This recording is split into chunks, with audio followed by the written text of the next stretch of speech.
We are following the breaking news out of Texas, and it is heartbreaking news. 14 students and one teacher are dead, killed after a shooting at an elementary school in Uvalde, Texas, just west of San Antonio. That is according to Texas Governor Greg Abbott. According to Governor Abbott, the gunman is also dead. Abbott saying that the 18-year-old abandoned his vehicle and entered Robb Elementary School with a handgun. He may also have had a rifle of some sort. I want to bring in Charles Ramsey, CNN senior law enforcement analyst, former Philadelphia Police Commissioner, and former Chief of Police here in Washington, D.C. Chief Ramsey, thanks for joining us.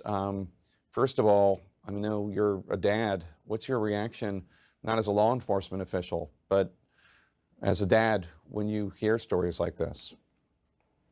Well, I'm a grandfather now. So, I mean, you hear things like this. I got a granddaughter who is about to begin kindergarten. So, I mean, obviously, this is something that we should not even be talking about. I mean, this is absolutely crazy.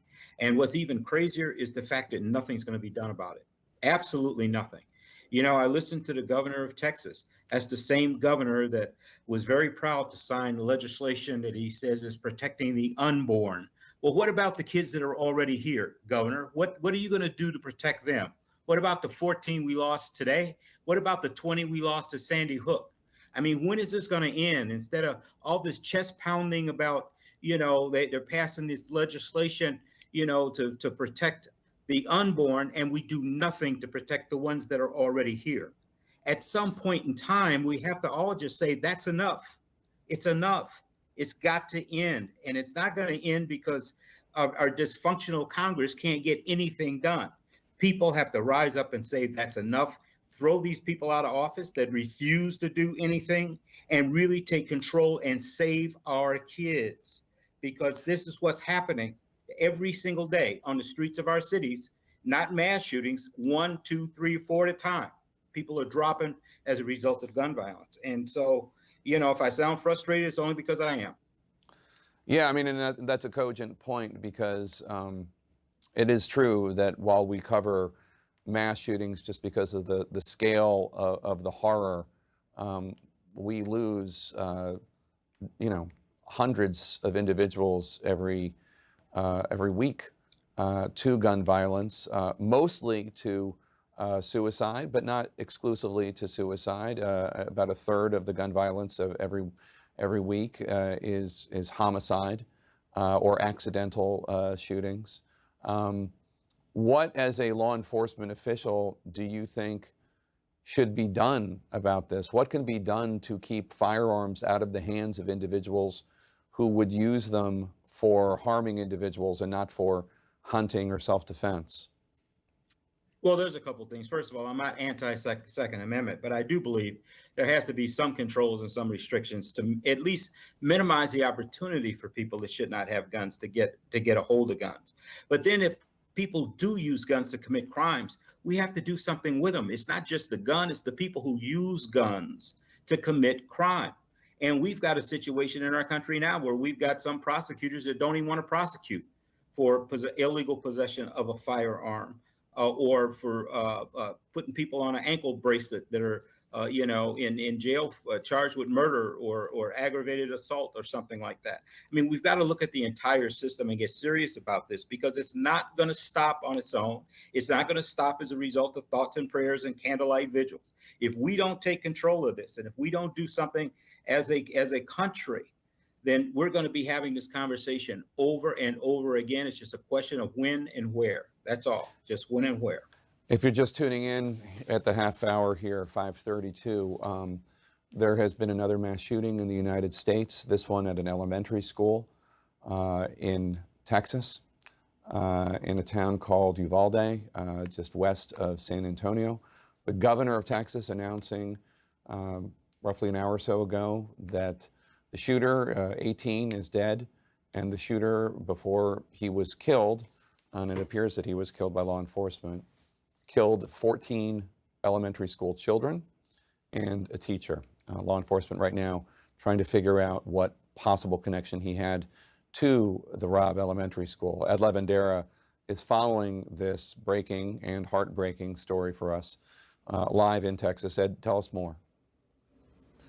Well, Jake, this is supposed to be the last week of school for public school students across much of the state of Texas. So this coming in the last days of a school year, as if this wasn't already horrific enough, adds another layer of desperate sadness to what we are seeing unfold there in the city of Uvalde, Texas, a small town, as you mentioned, just west of San Antonio. We were told early on that there was cavalry of law enforcement vehicles that had shown up there at the scene, including Border Patrol and state troopers as well. The governor just a short while ago mentioning that 14 of the 15 victims were children. Also just a short while ago, local officials there holding a brief update on the situation. They did not confirm the numbers that Governor Abbott has been saying, only to say that there were a number of students and adults that were injured and some deaths. They did not give specific numbers there locally. But they also did say that this Robb Elementary is a school with second, third, and fourth graders inside the school. So that gives you some idea of the age range that we're looking at when we start learning about the victims that were killed senselessly today in Uvalde. Jake? All right, Ed Lavandera, thank you so much. Charles Ramsey is still with me. I want to bring back Andrew McCabe, the former FBI Deputy Director, and Anthony Barksdale, former acting Baltimore Police Commissioner, as well as Juliette Kayyem, CNN national security analyst and a former assistant secretary at the Department of Homeland Security. Andrew, I've heard it said that after Sandy Hook, when the country decided that the slaughter of 20 5- and 6-year-olds wasn't enough to prompt any serious federal action, although we should note Connecticut did pass some gun restrictions. But the larger point that after Sandy Hook, when the Congress failed to do anything to pass any new legislation to keep firearms out of the hands of dangerous individuals, that was it. That was the signal. 20 slaughtered 5-year-olds and 6-year-olds was the United States saying, that's okay, we can deal with that. Sure. And I mean, that's a reasonable thing to say, right? Because clearly it wasn't. The slaughter of 20 elementary school children in Connecticut in 2012 wasn't enough to get anything done, nor was it enough when it happened in Florida at Marjorie Stoneman Douglas, nor was it enough when it happened a few months ago in Michigan. And, the question is, will it be enough after today's slaughter in Texas? There's really very little reason to hope that it will be. There are many, many things that we could do, any number of which may or may not have had any effect on this particular tragedy. But I would propose, Jake, that much in the same way that this country came together and rallied around our responsibilities in the wake of the terrorist attacks on 9/11, after those attacks, we didn't just do one thing that we thought might have stopped the 9/11 attack. We did everything that we could think of to make this country safer. And I would propose that that's the way our country should think about this tragic wave of gun violence and innocent death. We should be doing everything that could possibly have an impact on stopping the next mass shooter. There are many ways that we could change our gun control laws. We could change the way we do background checks in this country. We can make them more effective.